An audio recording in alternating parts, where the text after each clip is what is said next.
Revelation number 2. In the Ending. Written by Brad Senner. Narrated by Dylan Wheeler. An alarm goes off. A reminder of sorts. Signaling a time to decide.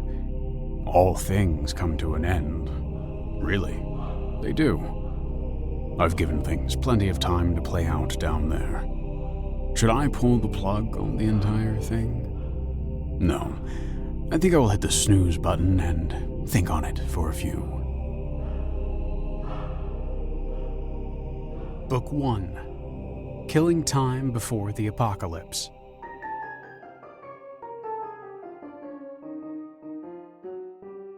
For Pete's sake, would you deal the damn cards? Exclaimed Death. Okay, hold your horses, I'm dealing. Answered Pestilence. Is that supposed to be funny? Replied Death. Pestilence looked at Death for a second, a small smile creeping across his face, and then dealt the cards. 5-card draw was Pestilence's favorite game, so he dealt 5 cards each to Death, War, Famine, and himself. The 4 horsemen were seated around the card table, playing a seemingly never-ending poker game. Pestilence was drinking a glass of milk. He didn't drink alcohol. War had a glass of Merlot by his side, Famine was drinking coffee, and Death had a glass of Chardonnay in his hand. They liked to stay in character at all times, and the symbolism represented by the color of each beverage suited them. They sat in what appeared to be an Old West saloon from America, circa the 1840s. It was a complete mental fabrication created by Death from his memories of that era. Before that, they'd been in a European-styled parlor, one of Famine's creations. Before that, it had been a Roman market, and before that, well, who could remember for sure? They had been playing cards or a similar game for eons. They were biding their time, waiting to be called. It was Famine's turn to deal. He paused and waited for everyone's attention. Famine tended to be overly dramatic. Perhaps it was because he was dressed in all black. It was a striking look, everyone said so. Finally, he said, "I think the time draws near." "Stop being so melodramatic," responded War. "I think the time draws near," he continued, mocking Famine's more formal speech pattern. Famine replied, "I am not being dramatic. I am simply stating my belief.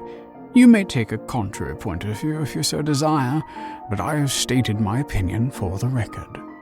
Pestilence glared at both of them. Can we focus on the game, please? I've been cleaning up the entire century and you guys just can't stand it. The century is less than 20 years old, my friend. I wouldn't get too comfortable just yet, replied Death. I have a feeling I'm about to get lucky. Famine dealt the cards for a new game of 7-card stud. As Famine dealt, he repeated his statement and asked if anyone agreed with him. Death considered the question and eventually said, I suppose it could be the end, but we've been through this before. Remember the Spanish flu that infected nearly a third of the world's population and killed about 50 million people? Or what about the Cuban Missile Crisis? That could have done it if someone had gotten an itchy trigger finger. By the way, hats off to you guys, Death continued, pointing at War and Pestilence for their most recent efforts. If I were a betting man, and it seems that I am given our current poker game, then I would have bet we were on the verge of getting called to our posts on either of those occasions. But here we remain. As the rest of the 4 horsemen considered Death's words, Death quietly won the hand. I told you not to get your hopes up, Pesty. I knew I was about to get hot. Yeah, said Pestilence. And you know I hate it when you call me Pesty. Death just smiled. Looking directly at Death, Pestilence said, I suppose Famine could be right. The Americans recently elected Mr. Reality TV as their president. If you were looking for a sign, that seems like a good one to me, but hey, I'm just one of the 4 horsemen. What do I know? Kinda fits the whole false prophet thing if you ask me, added War. Setting down his glass of wine, he continued. But no real sense in debating it, boys. When we get cold, we get cold.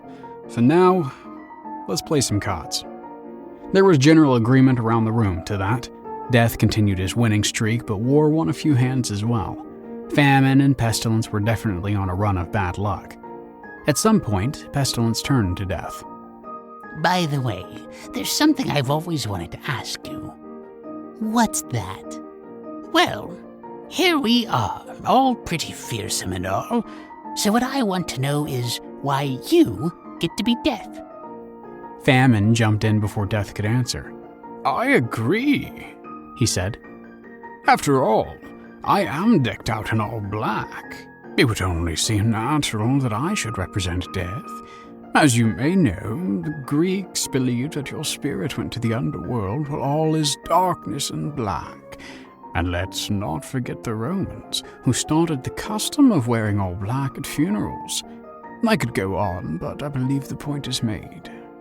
Death shot them both a look appropriate to his name and character.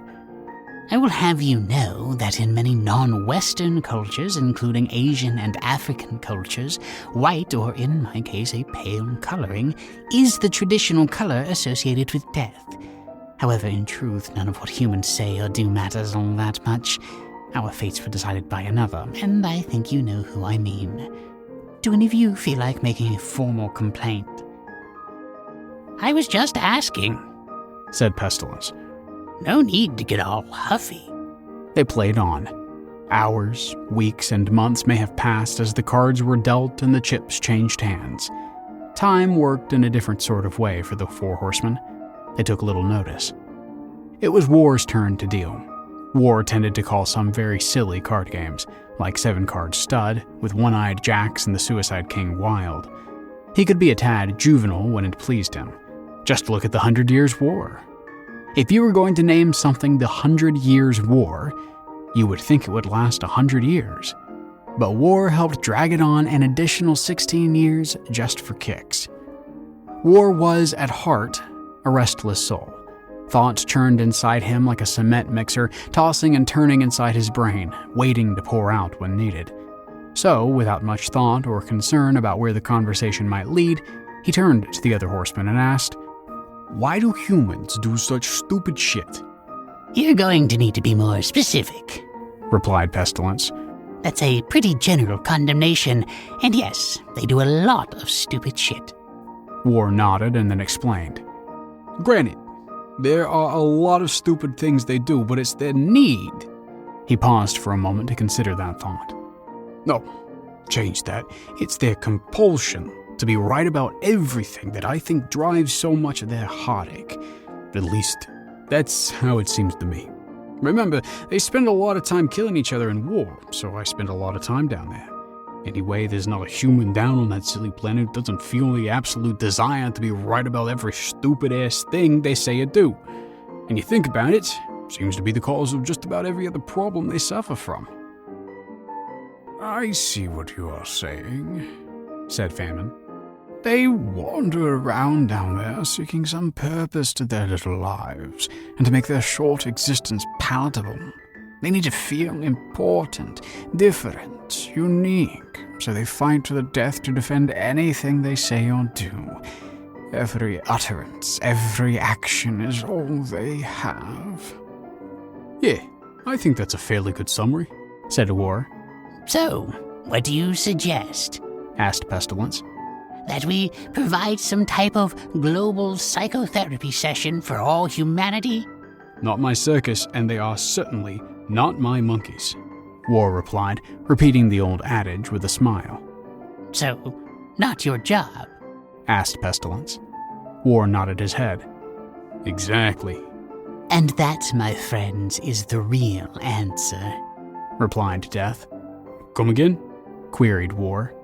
Well, consider the four of us. We know our role, we know our purpose. There is no ambiguity with us. We don't need to justify all we say and do because we know who and what we are. If our human friends had more defined roles or understood their collective role a little better, then maybe they would be better off. They would stop trying to validate their own existence every moment. If they understood this simple fact, they would stop trying to be right every second and hurt each other a lot less. You think it's that simple? Asked War. Yes, I do, said Death. The conversation ended just that simply. During this conversation, the card game never halted. They played on without commenting on the game. A few more hands passed when War once again jump-started the conversation. Gentlemen, I've been wondering. We all have a pretty good idea what'll happen to the humans down there when we hop on our horses and start riding. But I wonder what exactly will happen to us when our work is done. I mean, the book seems to be a little skimpy on that. Might be the end for us, you know? That's an interesting and thoughtful question, said Pestilence. I'm surprised you came up with it. Fuck off, said War. Now, let's keep things clean and professional, said Famine. I hate it when you use guttural language, he said, staring at War. Never mind the language. He could have used Aramaic or Etruscan for all I care. The fact is, his point is well taken, declared Death. We really don't know what happens to us after we ride our way into apocalyptic history, said War. So, what do you think happens? Asked Famine as he looked at each of the horsemen. After a while, Death said, I guess there are a myriad of possibilities. Remember, as we just discussed, we were created to serve a purpose. But consider this. There are many worlds in this universe, and while we currently associate ourselves with the humans on planet Earth, there is no reason to conclude that we would not also be needed on other planets at some point. We aren't human, per se. We represent specific concepts. I think death, war, pestilence, and famine are universal ideas. These ideas, and therefore we, may be needed elsewhere. He paused as the horsemen nodded in agreement. This was one of the longer speeches Death had ever made, and the others took note. Then Death continued, clearly on a roll. Let's also consider the possibility of multiple universes. I think we all remember when Schrödinger first postulated the concept back in the 1950s. Quite a good lecture, as I recall. I think we were all there, except War, who was off overseeing events in Korea at the time. Hey, I had a job to do, interjected War. No issues, my good friend. We all understood, responded Death. He then continued. Anyway, I think the science is pretty strong in favor of a multiverse as I see it. All in all, I think our prospects are quite promising. After a while, the card game began again, and things settled down. Everything was quiet for a time. Eventually, mindless chatter once again resumed, and everything was back to normal for the horsemen. Then, suddenly, Death's phone rang. The phone was just as much a mental fabrication as the saloon was, but Death liked to keep up with the times, and so he had contrived the device should the call come during this time period. As Death took the phone from his pocket, the Old West saloon faded out of existence. The other horsemen stood at attention. They knew what this meant, and they waited for Death to respond to the call. Slowly, he put the phone to his ear. The others could hear Death as he spoke to their creator. Yes, he said. We are all here. Is it time? He nodded to the voice. Really? So that's how it ends. Wow, I never would have guessed. Really, never. I can't wait to tell Pestilence. I think he will be amused. We will saddle right up, thank you. Death paused, still holding the phone to his ear. May I ask a question of you? He waited for a response. Oh, you were listening to our conversation. I should have guessed. What's that? We do have more work to do after this is over. Oh, that is very good to hear, thank you. We are pleased to be of service. Death turned off the phone. The other horsemen stood motionless. They were ready, but still they did not move. Death turned to them. Well? Eventually, it was Pestilence who spoke. What did you mean when you said that you were surprised how it ends and that I would be amused? Death replied. Oh, that. Well, it seems that our creator does work in mysterious ways after all, and as I am sure you know, has a flair for the dramatic. You'll never guess what's going on down on Earth while we've been playing cards. War responded, "No, we can't guess. Tell us." It's a virus, and it has taken over the planet. It's prion-based and seems to mimic, in many ways, those silly zombie films and books that are so prevalent these days. Well, maybe not so silly in retrospect. I didn't get a ton of specifics on the phone, but if there really are zombies down there, I have got to see that for myself. The humans are freaking out, and so we better get a move on. I told you, he said, looking at Pestilence, that you would love it. Pestilence smiled, knowing it was his gift that started the end. Certainly, war and famine would accompany a zombie-styled plague, and of course, death always followed. But it was nice to know his special gift had been what the Creator had used to begin the apocalypse. It was good to know your work was appreciated. Death turned to his fellow horsemen. Let's do what we must, and as I think you heard, job security is not going to be an issue.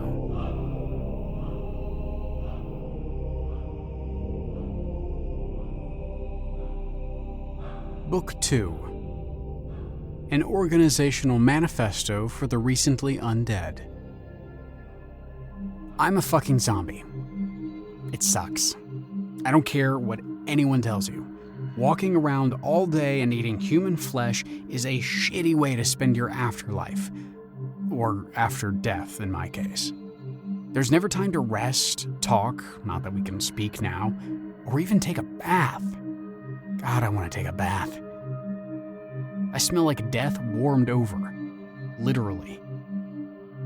I guess I should start at the beginning and bring you up to speed. I was a manager at FedEx and pretty damn good at my job. Of course, that was before all hell broke loose. I oversaw our Beltsville, Maryland hub. It was my job to make sure packages were delivered safely and efficiently to our customers and ensure our personnel were safe and effective in their jobs. Now, I am a zombie and I meander aimlessly, looking for my next meal of human flesh. Not exactly a promotion. What's the point? Instinct drives me onward despite my internal loathing of my current circumstances. I guess it was about 3 months ago that the epidemic struck. I was never really into science. Logistics was more my thing, so I really didn't understand much of what I was reading in the papers. Of course, eventually the newspapers and TV disappeared without so much as a test pattern or final edition. Before they disappeared, I remembered reading something about a new virus strain and something to do with prions, whatever the fuck they are. Anyway, the infection spread like wildfire and soon people were turning into zombies all over the world. It would have been funny if it weren't so horrible, and it was just like Hollywood had imagined. Zombies roamed around on pure instinct, trying to eat non-infected people. It was right out of a B-movie. At least, that is how it looked as a human. Now, of course, it looks quite different, being one of the undead. Contrary to popular belief, we are not without the capability of higher thought, but once you are infected, you are possessed by zombie instinct. Zombie instinct seems to operate at some super heightened level. When it kicks in, when you smell the uninfected, you are simply compelled to move and then to eat. It's disgusting, I know, but there you have it. But all of that is happening on the outside. On the inside, at least in my head, things are quite different. Inside, I feel pretty much the same as when I was human. Until I smell the living, that is. Then, I admit things get a little foggy. Life as a zombie is repetitious and exhausting. I've been undead for a while now, and I have seen things that would make you laugh, vomit, or shock the shit out of you. Sometimes all at the same time. One of these moments happened not long after I turned. I was walking outside Washington, D.C., and I bumped into the Vice President of the United States. He was one of us, a zombie VIP. I guess, technically, he might still be considered the Vice President, though I'm pretty sure the Constitution never included any provisions for the undead and succession planning. Anyway, the Veep was a zombie now. I have no idea how he succumbed to his fate. Perhaps the Secret Service had their hands full and figured the Vice President was just a tad expendable. I can't be sure. Anyway, we were jostling down Massachusetts Avenue in D.C. when we ran into what looked like an entire army battalion. There were about 300 soldiers, and once they saw us, they opened fire. I'm not sure how many of us were there on the street, but we started dropping like flies. However, we outnumbered them, and instinct drove us on into the line of fire. While hundreds of us fell, we eventually reached the Army's front line. Soon as that happened, it was all over for them. We fell on them, that's what we do. Those that were not completely devoured, I will spare you the gross parts, were immediately turned into more zombies. If only the Army had such recruiting prowess. The Vice President was by my side through most of it. In fact, we reached the front line together. You should have seen the look on the soldiers' faces as the VP advanced on them. It was an odd mix of fear and confusion. Training told them to shoot and protect in the same instant. Then the VP fell on them and started chewing. That pretty much melted away any protect training, and they blew the Vice President's head right off. I guess I owe my undead life to the Vice President because he diverted their attention from me and my little zombie plight. But my plight, however trivial in the grand scheme of things, seems very real to me. I worked for FedEx, for crying out loud. We were a well-oiled machine. We had plans and a purpose. I loved it. Even as a zombie, I am very much a right-brain kind of guy. Individually, now I wander aimlessly, and as the zombie species, for surely we must be considered a separate and distinct species now, we are purposeless. One of my biggest frustrations is our inability to communicate with each other. It seems that during the transition, we effectively lost the ability to speak.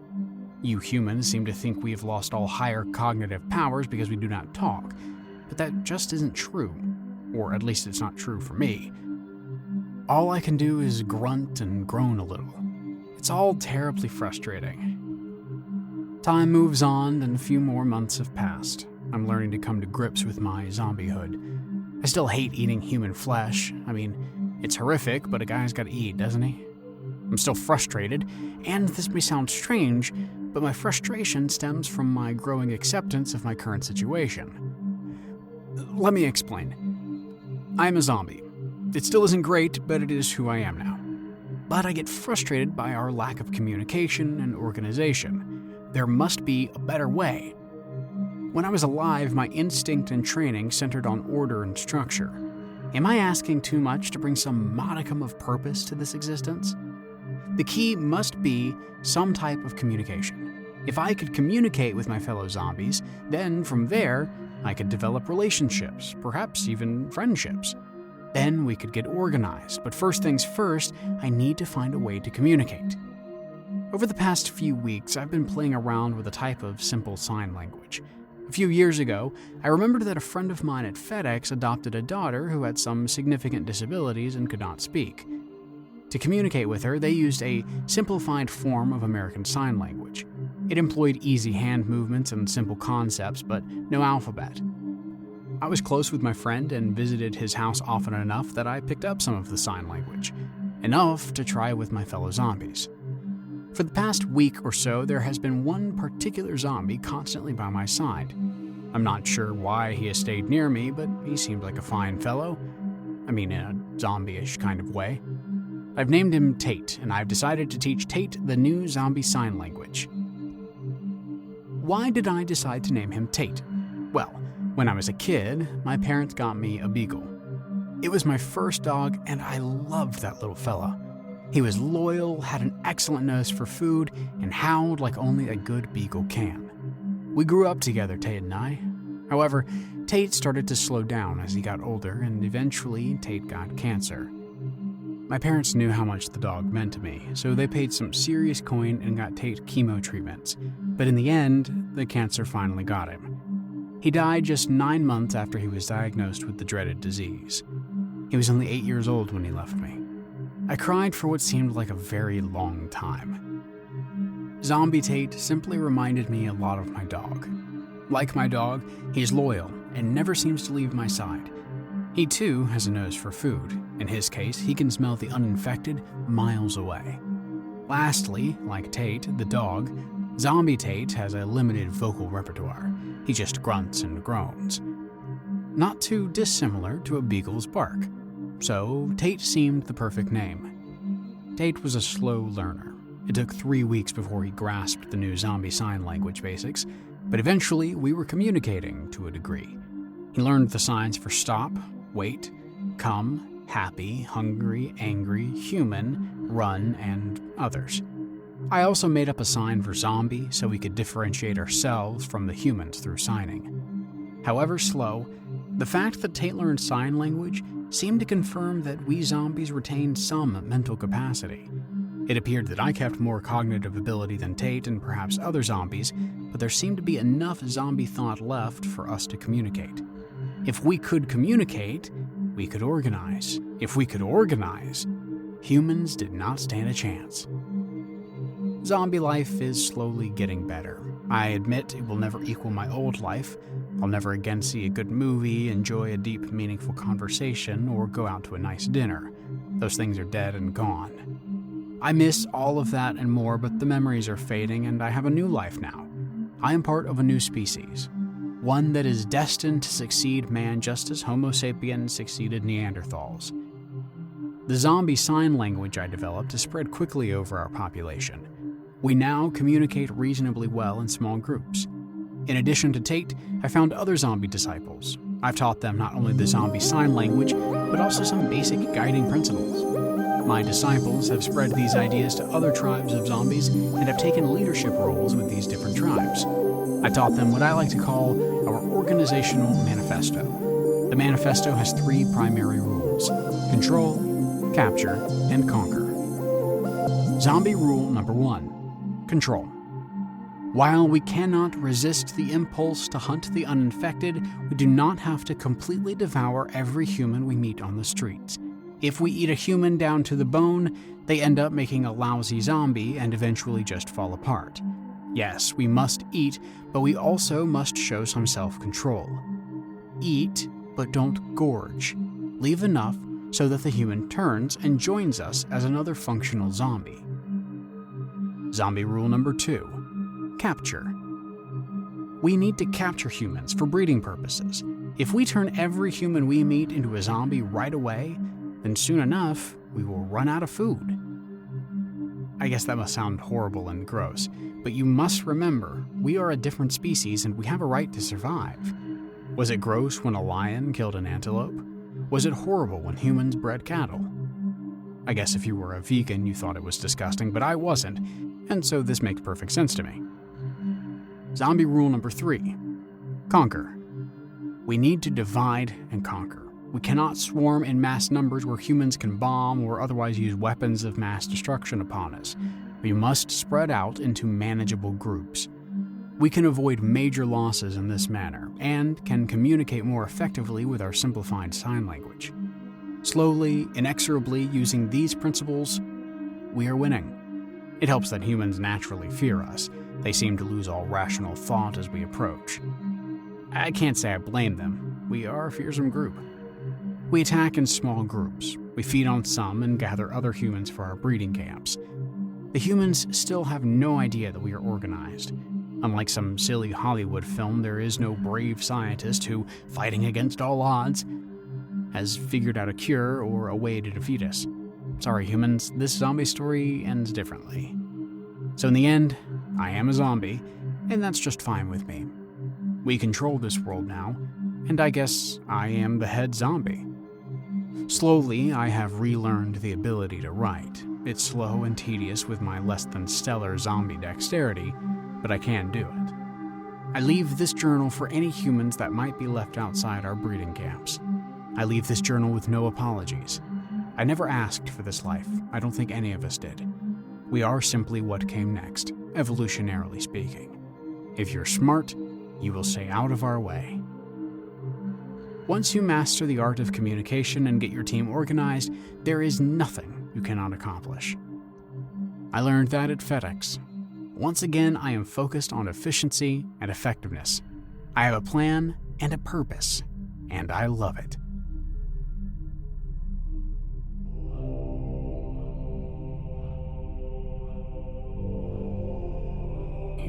But not the end. No, not really.